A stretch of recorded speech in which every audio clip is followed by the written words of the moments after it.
He's got some stuff for sale after our Cross Lake Cares Expo is over. It's outside. He'll talk about that. But put your hands together, a hooping and a hollering for Joe Schmit. Thank you, John. Thank you, John. Many of you probably know me as the longtime sports anchor at Channel 5. For those of you who don't, you are looking at a living, breathing, broadcasting legend. No, that's not true. That's not true. As a matter of fact, I recently became a certified grief counselor. Yeah, you see, I'm used to dealing with pain and agony. I've covered Minnesota professional sports for 35 years. That's a lot of pain and agony.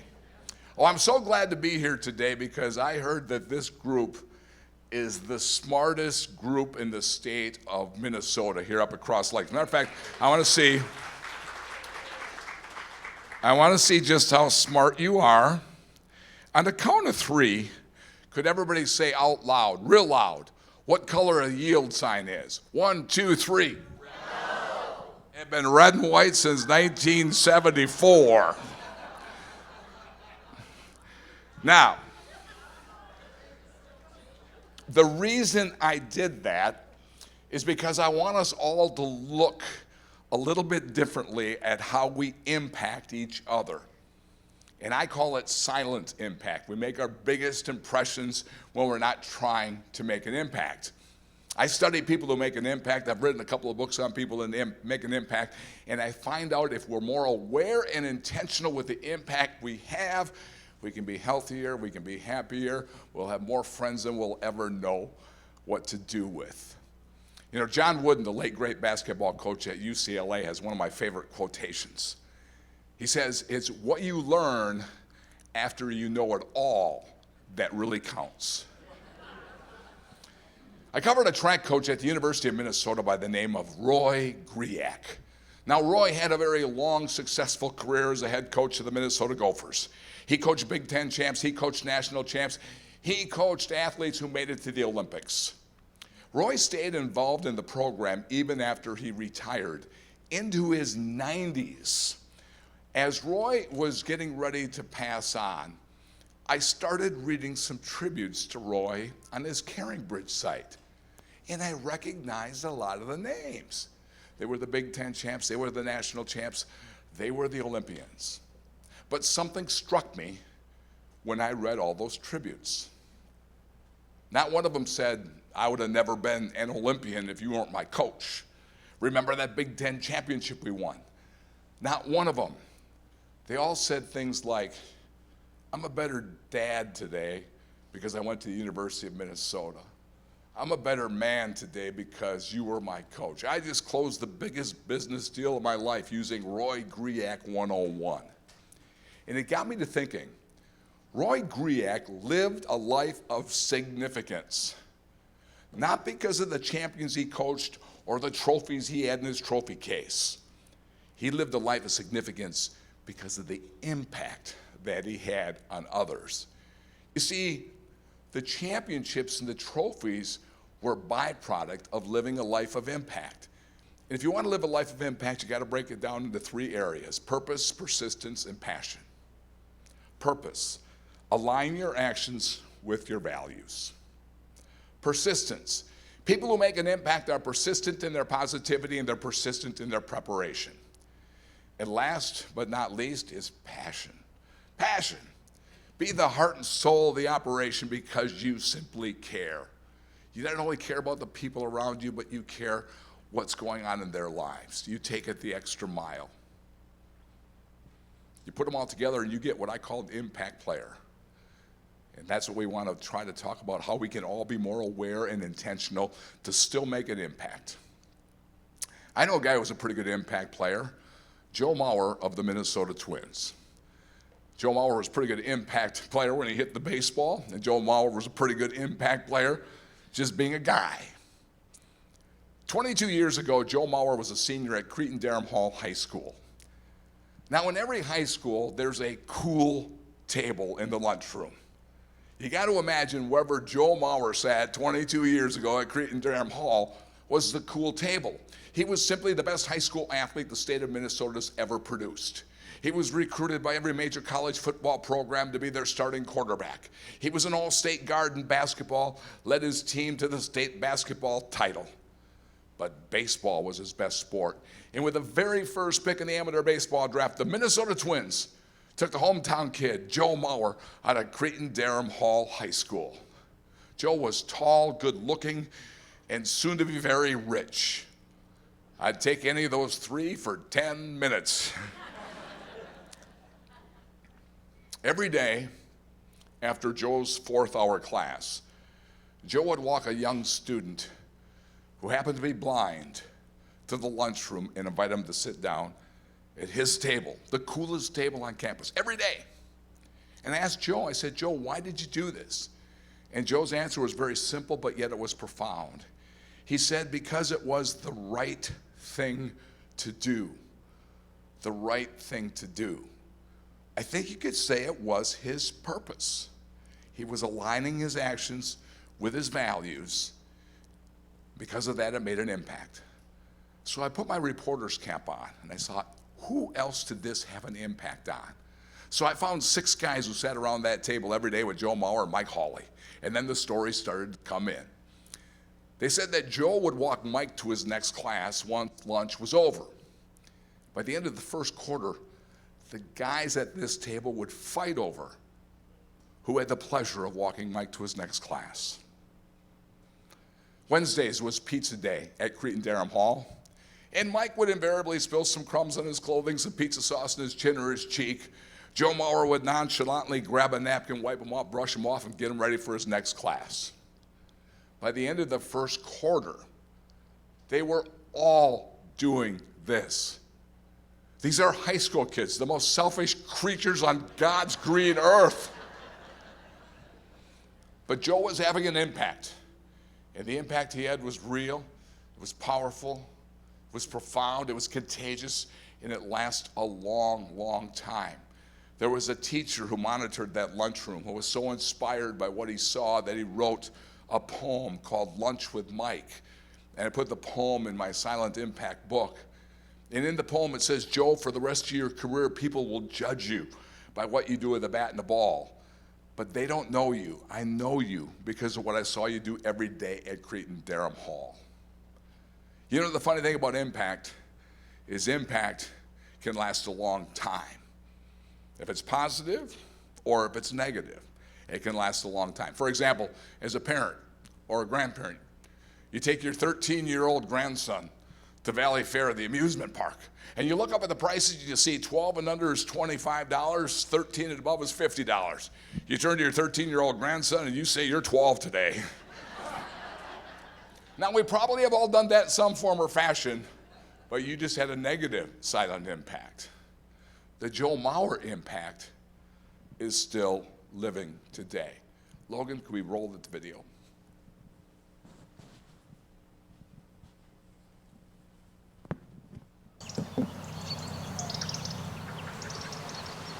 What did it mean to you to have Joe say, come and join us at our table? It felt empowering, like I belonged. Mike is blind, and he was not getting a lot of invitations to lunch. Yes, as my father was fond of saying, he kind of took me under his wing. He took you under his wing. Guess what? He wants to reconnect with you, and he's here right now. Hey, Mike.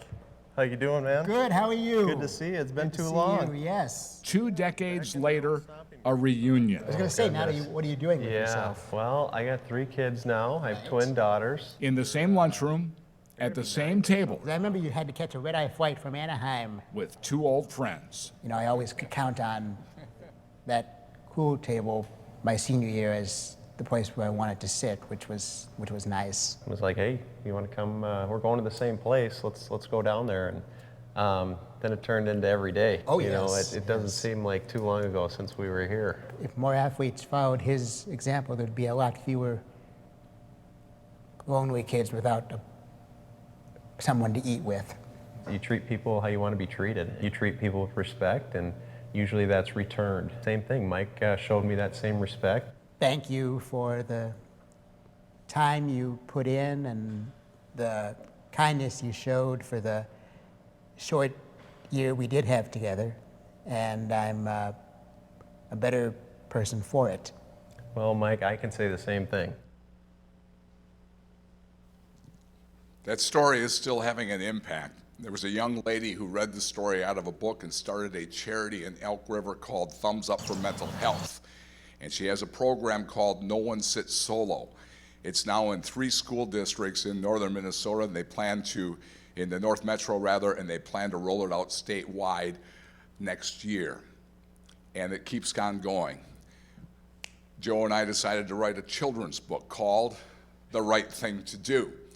100% of these proceeds are going to 2 charities, one of them being Thumbs Up for Mental Health and the other one being the Highland Friendship Club, which is Joe's favorite charity. And great things continue to happen. I've just been approached by a children's theater in the Twin Cities, and they want to make this book into a musical. So it's just amazing what goes on, yeah. Now, we all don't have the bandwidth of Joe Mauer. We all are not Hall of Fame baseball players. We all don't have all kinds of people that know us. But we do have a bandwidth of who we're around, who our people are, who our family is, who our friends are. And we can have a positive impact. Imagine if you make one more positive impact. Your purpose is to make one more positive impact today. It's like your 401k. You'll build relationship equity. And over time, in a year from now, you won't believe how many friends you have and how much deeper and meaningful your relationships are. You know, Toby Keith, the country singer who just recently passed away, there was a story about Toby Keith, and this is kind of falls under the purpose bandwagon. Toby was golfing in a charity golf tournament with Clint Eastwood, the legendary actor, director, producer, and Toby found out it was Clint's birthday the next day. He was turning 90 years old. So Toby said, "What are you doing on your 90th birthday, Clint?" And Clint said, "Well, I'm starting a new movie. I'm directing it, I'm acting in it." And Toby said, "Clint, you're 90 years old. How do you do it?" And Clint's response was, "I don't let the old in. I don't let the old in."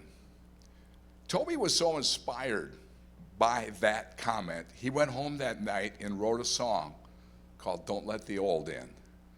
He played it for Clint over the telephone, and Clint included it in his next movie.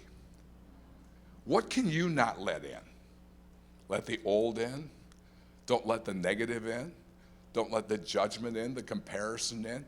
Figure out what you cannot let in to take your game to the next level, to make you more of a player of impact. Purpose, align your actions with your values, and you will make an impact. People of impact are also persistent. They're persistent in their positivity, and they're persistent in their preparation. I remember the time I had to be the most persistent in my entire life. It's when I started dating. You see, I had a problem when I started dating, and here was my problem.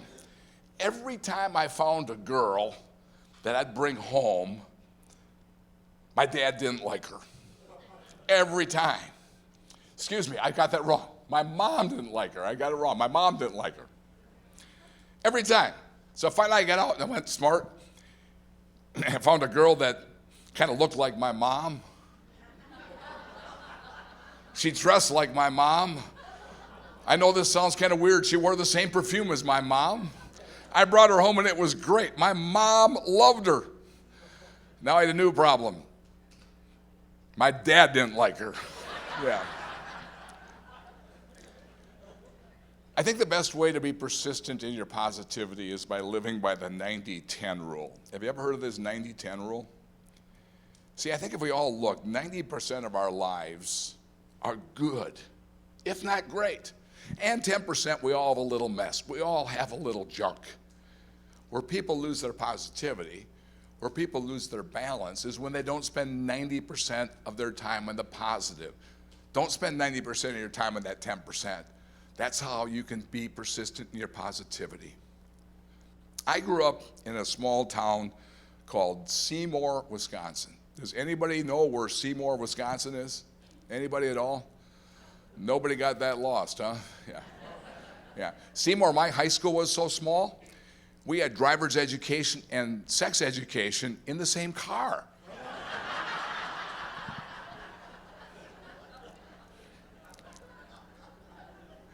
Admit it, some of you having flashbacks. This bar was not open 24/7, but it was open early in the morning because we were in a small farming communities. And when the farmers got done doing their chores, they wanted to come into the bar and hear what was happening from Smitty. My dad, a guy who was small in stature but big in personality. He looked like a little Danny DeVito sitting behind the bar. When my dad was bartending, people stayed longer because my dad had a gift. And this was my dad's gift. He could make everybody feel like they were his best friend. Isn't that a wonderful gift?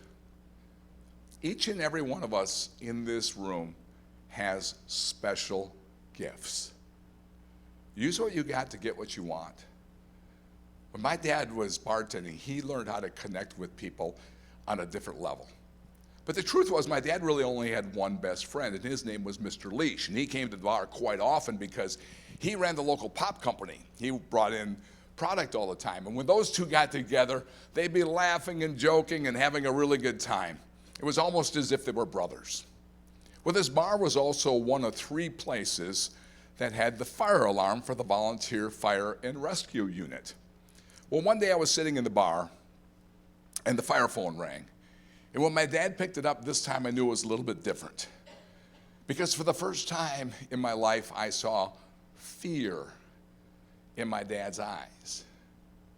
I found out later that Mr. Leash, my dad's best friend, had been killed in a car accident. I remember my dad and my mom being very sad at the time. Now, Mr. Leash had a son whose name was Donnie. Donnie was 8 years old at the time, and I was 9 years old. And before I knew it, Donnie was coming to all of our family events because Dad would invite Donnie. We went to a hockey game, a basketball game, a family reunion. Donnie would always come along. We had 6 kids, and Donnie made 7. We were good Catholics. And back then, in the Catholic religion, you had rhythm and you had bingo.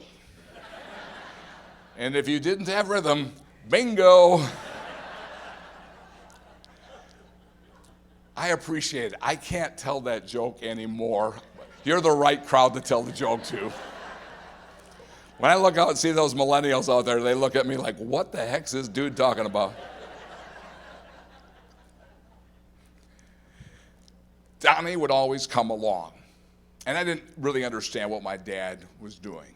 As I went through high school, ran off to college, and started my broadcast career, I had lost total track of Donnie. I hadn't seen Donnie in a number of years.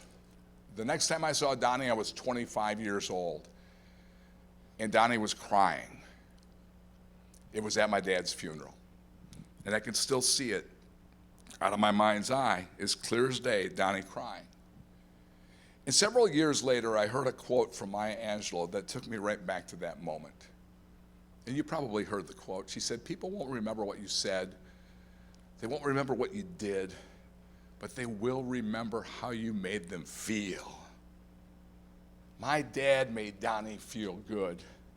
You see, my dad's job as a best friend did not end when Mr. Leash died. Mr. Leash now needed my dad more than ever. I think you could say my dad had a purpose. He was aligning his actions with his values. And he was being positive and helping Donnie, trying to get through this life. Now, about a year before my father passed away, I had become involved in the Big Brothers, Little Brothers program. I got matched up with a little kid by the name of Jim, who was 8 years old from a single-parent family. Loved Big Brothers, Big Sisters. It was a great organization. I got involved. I eventually started a charity golf tournament in the Twin Cities for Big Brothers, Big Sisters that ran for 16 years. And about halfway through the run of the tournament, Bob Mitchell, the executive director of Big Brothers, says to me, he goes, you know, Joel, through the years, I've met your mom, and I've met your brothers, and I've met your sisters. They've come up to support you in this big event. I never got to meet your dad. Tell me about your dad. I said, oh, Bob, you'd love my dad. And as I started talking about my dad, it hit me. It hit me like a ton of bricks. My dad had been a big brother to Donnie. He didn't have a group or organization around him like I did. I wasn't sure why I became a big brother. Now it was crystal clear. It was the silent impact my dad had on me many years before. We make our biggest impressions when we're not trying to be impressive. And that impact is real, and it's powerful, and it's profound, and it's contagious, and it lasts a long, long time. Now, sometimes, no matter how hard you prepare, stuff happens. Life happens. Things get in our way. But do you have a sense of humor about it when it happens? In my TV business, Logan, we're getting ready to roll the next video. In my TV business, sometimes when we make mistakes, it's not like you make a mistake at the library and give the wrong book out. In TV, everybody in the world sees it. Roll the video.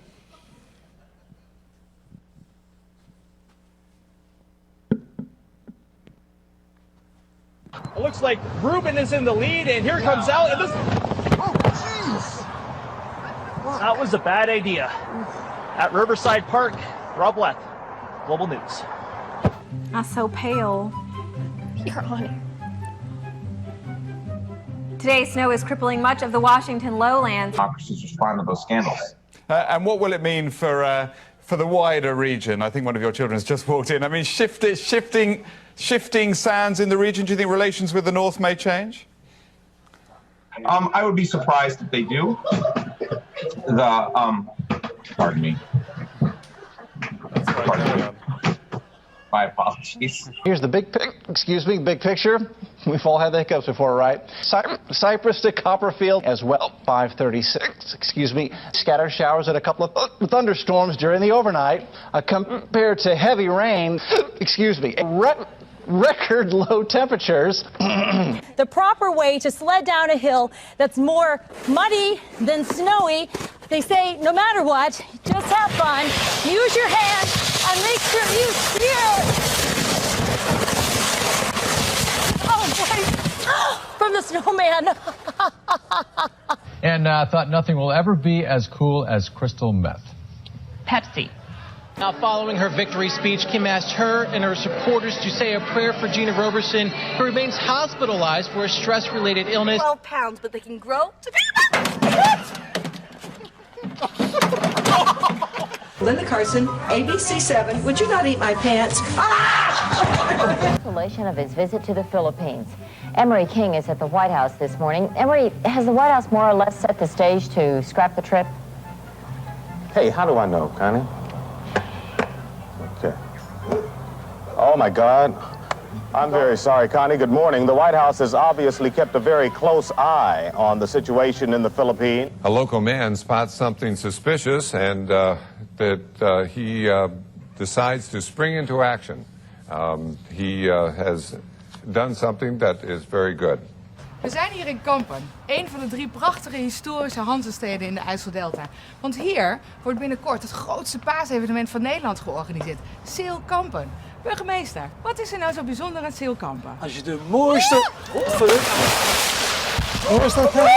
Dat gaat niet goed. Deze kant op. Nee. Probeer. Once it's turned on, the sign will spell out Deli Cat Essen. Check your panties. About 175,000 rice. I think that was supposed to be pantries. I couldn't warn you before I saw it, and I couldn't warn you, Eric. I'm so sorry. We'll start to see some fog develop tomorrow morning as a warm front starts to look to the north. I think I said something I shouldn't have said. The coho is back, arriving from Port Angeles with another boatload of a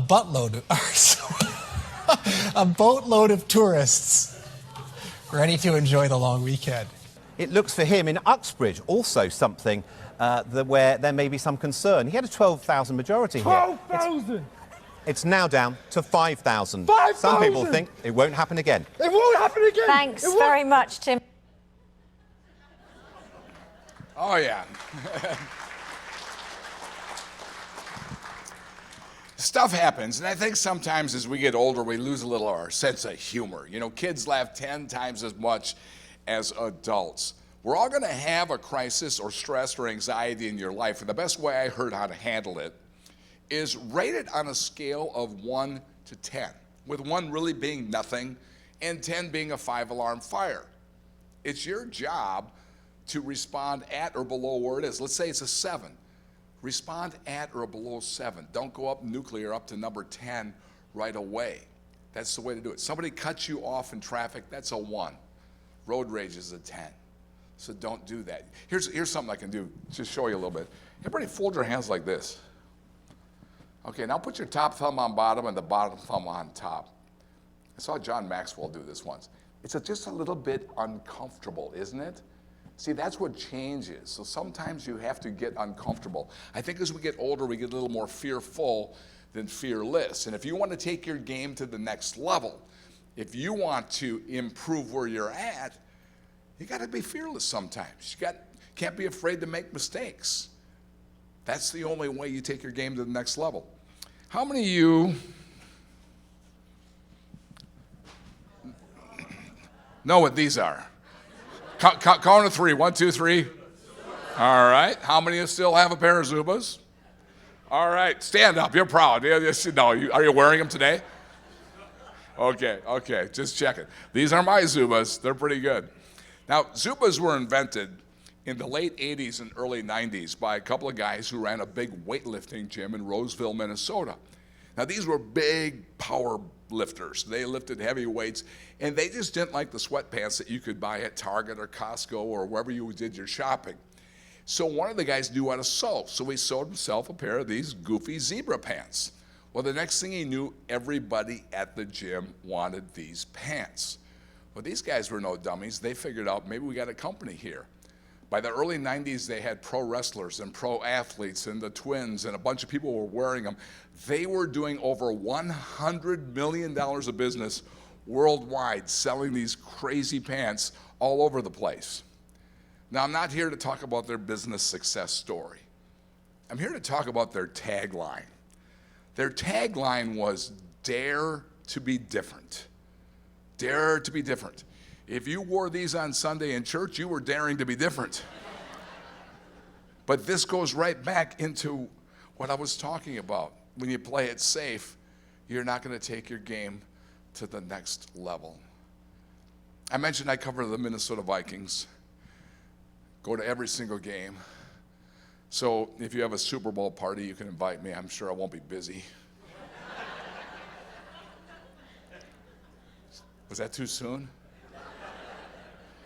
Actually, the Vikings kind of ticked me off because I thought that I was going to make $1 million. I invented the Randy Moss doll way back when. It was perfect. It stood like this tall, purple and gold, looked just like Randy Moss. You would wind it up, and it would quit. So I'm covering the Minnesota Vikings at training camp one year down in Mankato. And back then, we had a show called Sports Rep, Sunday night at 10:35. And on the opening night of training camp, in his first year as the head coach of the Minnesota Vikings, Danny Green is going to be our guest on the show live at 10:35. So we went to Blakesley Stadium, the football field down there in Mankato, lit the whole stadium up. We had 3 cameras, a satellite truck. We're all ready to go. And at 10:35, the new head coach of the Minnesota Vikings comes to sit and be on our set. It's a nice thing to have. About 5 minutes before we started the show, a high school kid who was working that summer as a ball boy for the Vikings decides to come and work out at the stadium. He's going to run up and down the stairs. I say to my guys, I know exactly what that kid's done. He's called every single one of his buddies, and he said, hey, watch Channel 5 tonight, because whenever there's a shot at Danny Green, you're going to see me running up and down those stairs. So sure enough, for the entire half hour, that kid's running up and down those stairs. I thought, well, you little. The next night, we're still in Mankato. But tonight, I'm doing my sports at Gage Hall, the old dormitory that the Vikings stayed at. I was doing my 10 o'clock sports there. The football stadium we had gone live at the night before was right here, and the cheap hotel that Channel 5 put me up in was right here. So I got done doing the sports at 10:35, helped the guys wrap up the cables, put the cameras away, and I started walking back towards the hotel. And as I got to the football stadium, there were no lights on in the football stadium tonight. There was not a head coach of an NFL team anywhere in sight, no TV cameras. And all of a sudden on this moonlit night, I hear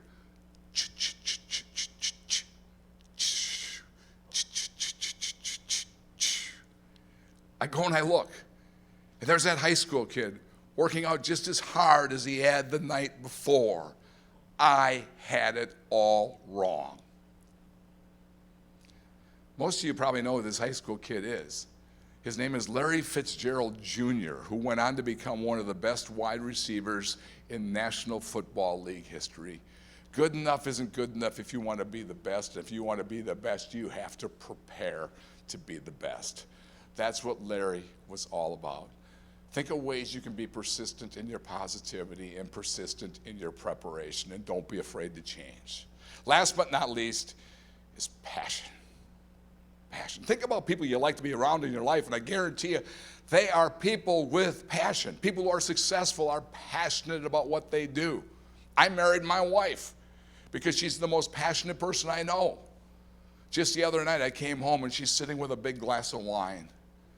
And she says, I love you. I don't know how I made it all these years without you.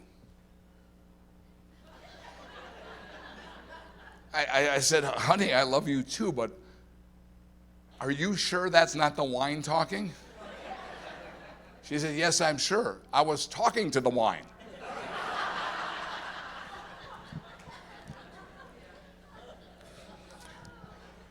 I've been fortunate enough in my career to cover some of the biggest name athletes in the world. Had one-on-one interviews with Tiger Woods, Jack Nicklaus, Wayne Gretzky, Kirby Puckett, Mia Hamm, Suni Lee, on, Brett Favre. And I'm trying to figure out, what do all these athletes have that set them apart? What takes their game to the next level? And I figured it out. They all have God-given ability. They're all rich. But what really sets them apart is not only their passion to be the best, but their passion to prepare to be the best. They don't want to compete against somebody they know they can beat. They want to compete against somebody they know will push them and take their game to the next level. You see, when you figure it all out, it's the little things that turn out to be the big things. I did a presentation for a group of Wendy's franchisees, owners, and general managers. And after I got done speaking, a GM came up and said, I understand this silent impact thing you're talking about because I have a pretty good example of what happened in my store. And I said, well, please explain. He said that every day an elderly gentleman would come through the drive-through window for breakfast. And every morning he was waited on by the same woman. It was a lady who dropped her kids off at school early and tried to earn the family a few extra dollars by working the drive-through window at Wendy's. He goes, I wish I had 100 of her. She was the best employee I ever had. When she said, good morning, how you doing, have a great day, she meant every single word of it. Every single order that went out that window was perfect. I don't think I've ever had this lady at a drive-through restaurant myself. It's just me. One day, the old man, who had been coming for breakfast for a couple of months, pulled the car over, parked, and walked into the restaurant. And he asked the GM, can I see the woman who's been waiting on me? And the GM said, sure. Out from behind the counter comes the lady, and the old man says, may I hug you? And she says, sure. And he gives her a big old burly bear hug, and he holds on maybe a little longer and a little tighter than she thought he would. And he said, I just had to come here and thank you today. You see, I'm not going to be seeing you as much anymore. Every morning when I came in there for breakfast, I was on my way to the hospital to see my wife. And she went to the good Lord last night. But every day when I came in here, you reminded me of her. Nobody ever left a conversation with my wife without feeling better about themselves. And that's what you did for me. We make our biggest impressions when we're not trying to be impressive. And if you want to build up a relationship equity and friendship equity, you're just a little bit more aware and a little bit more intentional about it. I heard about a nun from northern Minnesota who was just a prime example of silent impact. And doing research on nuns is a habit I'm trying to break.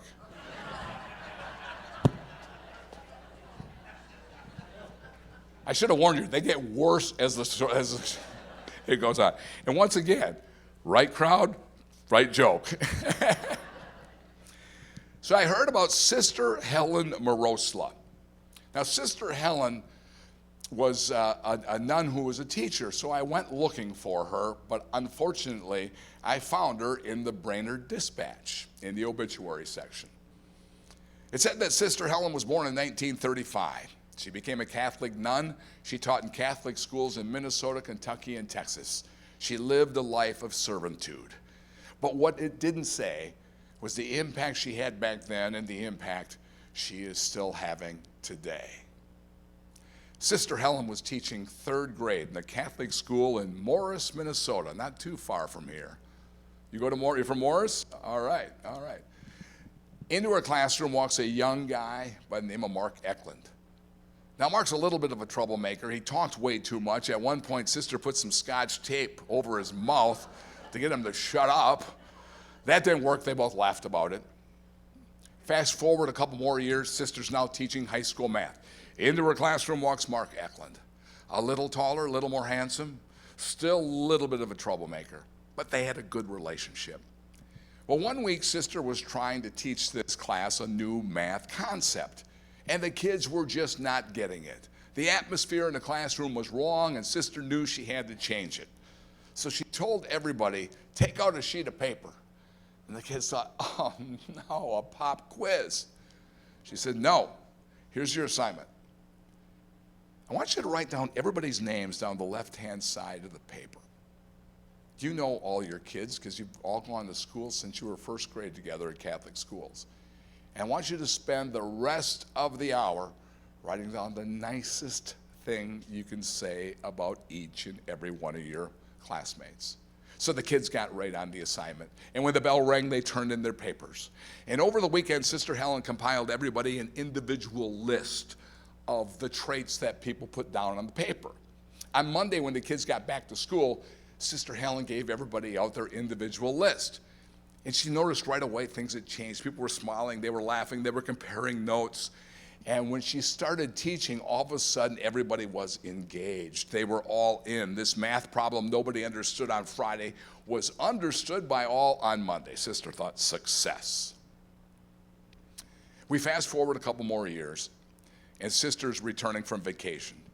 She lands at the Minneapolis-St. Paul airport, and her father picks her up for the ride back up to northern Minnesota.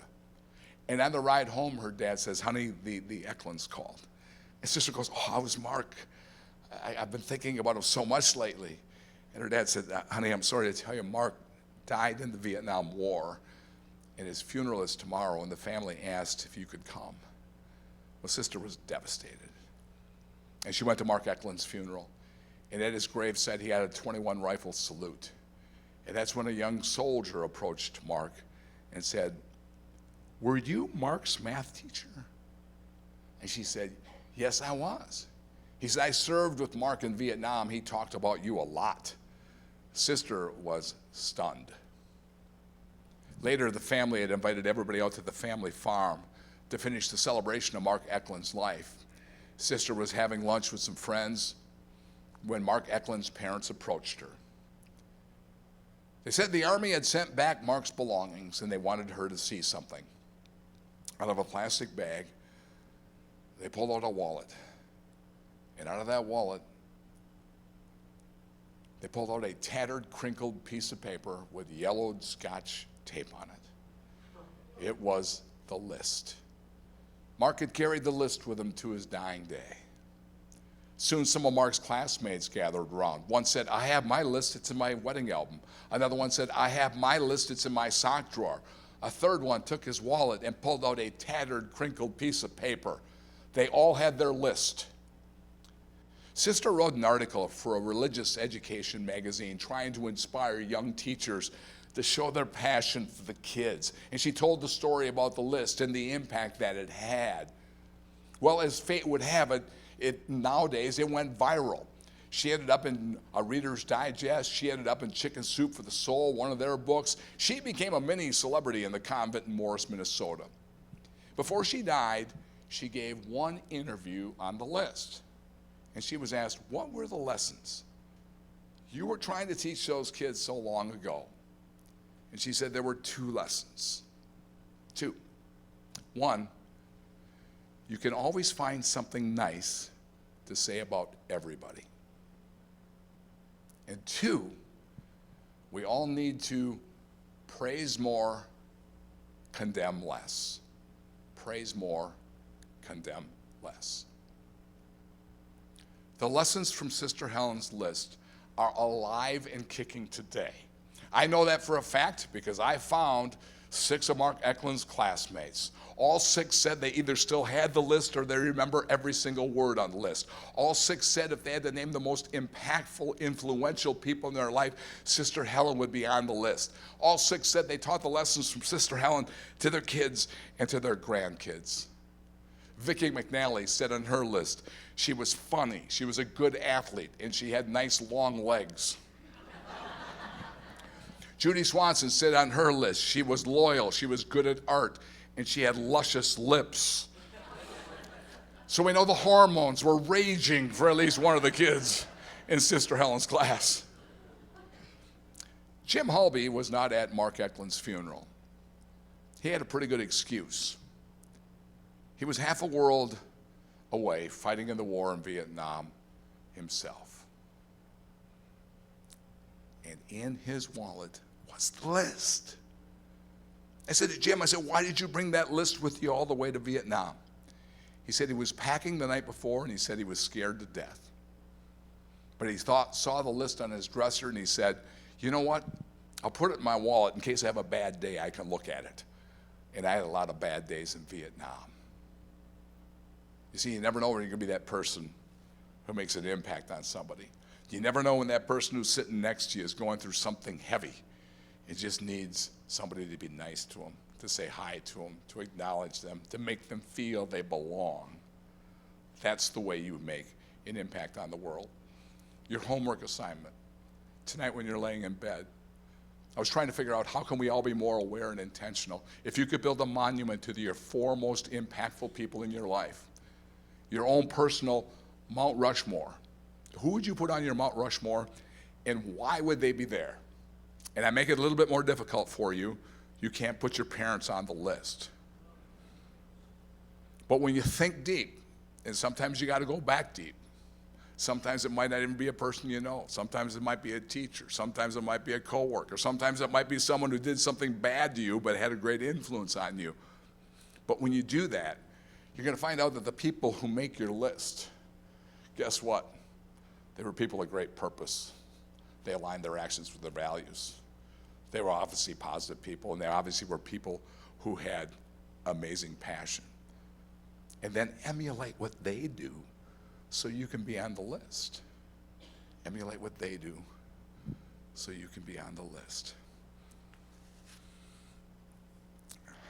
I did this presentation for 400 prison guards in Minnesota a couple of years back. Some of you may recall that a couple of years ago, we lost 2 prison guards in 6 months in the line of duty. I had them 2 months after a second prison guard lost his life in the line of duty. I had 400 angry, frustrated people who felt nobody was paying any attention to them. And I thought, how in the world am I ever going to connect with them? Well, we did 3 hours of work together, and we talked a lot about impact. We talked about ways we can be aware and intentional with our impact. And we did the Mount Rushmore exercise where I literally gave everybody a picture of Mount Rushmore, and they filled them out and had discussions about it. And I tell you what, if you want to really learn something about your kids, your grandkids, the next time you get together, great table conversation. So everybody did their Mount Rushmore, and I went and I said, does anybody here have somebody on their Mount Rushmore they would like to share with the room? And I thought I'd hear crickets. And way in the back of the room, a young prison guard by the name of Mark Magnuson raised his hand. I went running back there, and I said, Mark, who's on your list? He said, my brother Tim. But Tim didn't go on until he passed away. I said, okay, please explain. He said, well, I grew up in northern Minnesota. I had a lot of brothers and sisters. I could have put any of them on my list. We had a great family. We were all pretty good athletes. We played a lot of sports together, had a lot of fun. But Tim was special. And what made Tim special is Tim was really good at connecting with people because he simply cared. He was really, really good at finding out who people were. That was his special talent. He said Tim got a job in Columbus, Ohio. And when Columbus was awarded the National Hockey League franchise, the Columbus Blue Jackets, Tim wanted to get a part-time job with the team so he could see hockey for free. Well, he ended up getting a job as the elevator operator on game day. But he was the elevator operator for the VIP elevator. The players, the coaches, the executives, all their families. Well, Tim became part of the team. He had nicknames for all the players. He got to know all the kids' names. He found out when it was someone's birthday. He had treats for the kids. He just didn't like his job. He loved his job, and everybody loved him. Unfortunately, Tim was diagnosed with ALS, and he stayed with the team as long as he could physically do the job. When Tim passed away, Mark and the entire family from Minnesota went to Columbus. And about a half hour before the service was to begin, a bus pulled up. It was the Columbus Blue Jackets hockey team. Just got back from a 7-game road trip, coming to pay homage to the guy who ran the elevator. He goes, that's when Tim went on my Mount Rushmore. But he said, Joe, you gave me goosebumps today when you were talking. Remember when I said that we were all pretty good athletes? He said Tim was the best in the family. Matter of fact, he got a Division I athletic scholarship to run track at the University of Minnesota for a coach by the name of Roy Griak. You know, of all the research I've done, the books I've written on impact, I figured out a couple of things, and this is what I'll leave you with here this morning or this afternoon. I think I started in the morning and now it's the afternoon. I can get very confused at my age. Don't let the old in. I figured this out. Making an impact and having a positive impact on our world is really the intersection of two human traits. We all want to be liked and we all want to leave a legacy. So why wouldn't we work just a little bit harder at making an impact? And last but not least, here's the secret to the entire presentation today. It's not about them, other people liking you. That's not what it's all about. It's about them liking themselves. And if you can be the person that made that happen, guess what? Someday when they ask who's on their Mount Rushmore of influence, your name may go up there yourself. That's when you became an impact player. Thank you so much for this opportunity. Congratulations on this day. Thank you.